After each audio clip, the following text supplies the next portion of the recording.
ଏହି ଜୁସ୍ ପିଅନ୍ତୁ ହୋଇଯିବେ ପତଳା। ଏହାକୁ ପିଅନ୍ତୁ ମୋଟାପଣରୁ ମିଳିବ ମୁକ୍ତି। ଆପଣ ଜାଣିଛନ୍ତି କି ପିଆଜ ଚୋପା ଦେହ ପାଇଁ ବହୁତ ଭଲ। ପିଆଜ ଚୋପାକୁ ଅନେକ ଉପାୟରେ ବ୍ୟବହାର କରାଯାଇପାରେ। ପିଆଜ ଚୋପାରେ vitamin A, C, E, calcium, potassium, flavonoid ଭରପୁର ଥାଏ। ସମ୍ପୂର୍ଣ୍ଣ ଅପଡେଟ୍ ଶୁଣିବା ପାଇଁ ଚ୍ୟାନେଲକୁ ଗୋଟେ ଲାଇକ୍ ଏବଂ ସବସ୍କ୍ରାଇବ୍ କରନ୍ତୁ।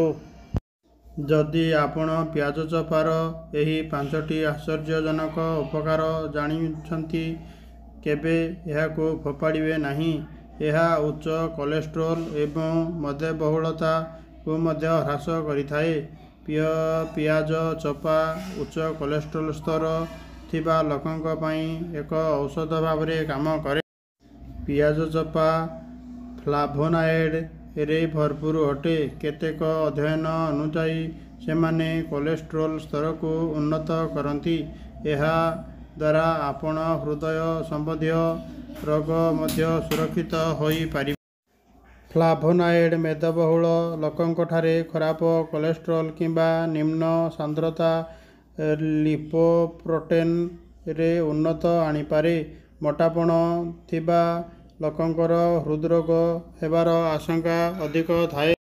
ଖରାପ କୋଲେଷ୍ଟ୍ରଲ୍ ସ୍ତର ହ୍ରାସ କରିବାରେ ଫ୍ଲାଭୋନାଏଡ୍ ଏକ ଗୁରୁତ୍ୱପୂର୍ଣ୍ଣ ଭୂମିକା ଗ୍ରହଣ କରିଥାଏ। ଏହାକୁ କ୍ୱେରିସିଟିନ୍ କୁହାଯାଏ। ଏହି ଫ୍ଲାଭୋନାଏଡ୍ ଗୁଡ଼ିକ ଭଲ କୋଲେଷ୍ଟ୍ରଲ୍ ସ୍ତରକୁ ପ୍ରଭାବିତ କରିଥାଏ। ପ୍ରତ୍ୟେକ ଘରେ ପ୍ରତିଦିନ ପିଆଜ ବ୍ୟବହାର କରାଯାଏ। ଅଧିକାଂଶ ଖାଦ୍ୟ ପ୍ରସ୍ତୁତିରେ ପିଆଜ ଏକ ଜରୁରୀ ଉପାଦାନ ଭାବରେ ବ୍ୟବହୃତ ହୁଏ। ପିଆଜ କଞ୍ଚା କିମ୍ବା ରନ୍ଧା ଖାଇବା ଅତ୍ୟନ୍ତ ଲାଭଦାୟକ ଅଟେ। ଯଦି ଆପଣ ହର୍ବାଲ୍ ଚା ପିଇବାକୁ ଅଭ୍ୟସ୍ତ, ତେବେ ପିଆଜ ଚୋପା ଚା ପିଇବାକୁ ଚେଷ୍ଟା କରନ୍ତୁ। ପିଆଜ ଚୋପା ବା ଚା କ୍ୟାଲୋରି ବହୁତ କମ୍ ଅଟେ। ଅନ୍ୟ ଉଚ୍ଚ କ୍ୟାଲୋରିଯୁକ୍ତ ପାନୀୟ ଅପେକ୍ଷା ପିଆଜ ଚୋପା ଅଧିକ ଲାଭଦାୟକ। ପିଆଜ ଚୋପା ଅନେକ ପ୍ରକାରର ପୋଷକ ତତ୍ତ୍ୱରେ ଭରପୁର ଅଟେ।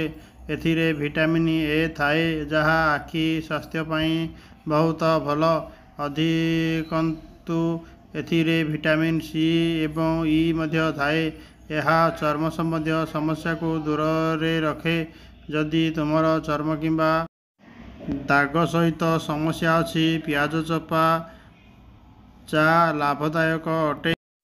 ଚର୍ମ ସମ୍ବନ୍ଧୀୟ ଅନେକ ସମସ୍ୟା ଦୂର କରିବା ପାଇଁ ଏହି ଚା ଉପଯୁକ୍ତ ଅଟେ। ଏଥିରେ ଥିବା ଆଣ୍ଟି ଫଙ୍ଗଲ୍ ଗୁଣ ଆପଣଙ୍କୁ ଲାଭ ଦେବ।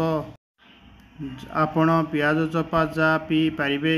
ଯଦି ଆପଣଙ୍କର କୌଣସି କ୍ରନିକ୍ ରୋଗ କିମ୍ବା କୌଣସି ପ୍ରକାରର ଆଲର୍ଜି ଅଛି, ତେବେ ପିଆଜ ଚୋପାକୁ ବ୍ୟବହାର କରିବା ପୂର୍ବରୁ ନିଶ୍ଚିତ ଭାବରେ ଡାକ୍ତରଙ୍କ ସହିତ ପରାମର୍ଶ କରନ୍ତୁ।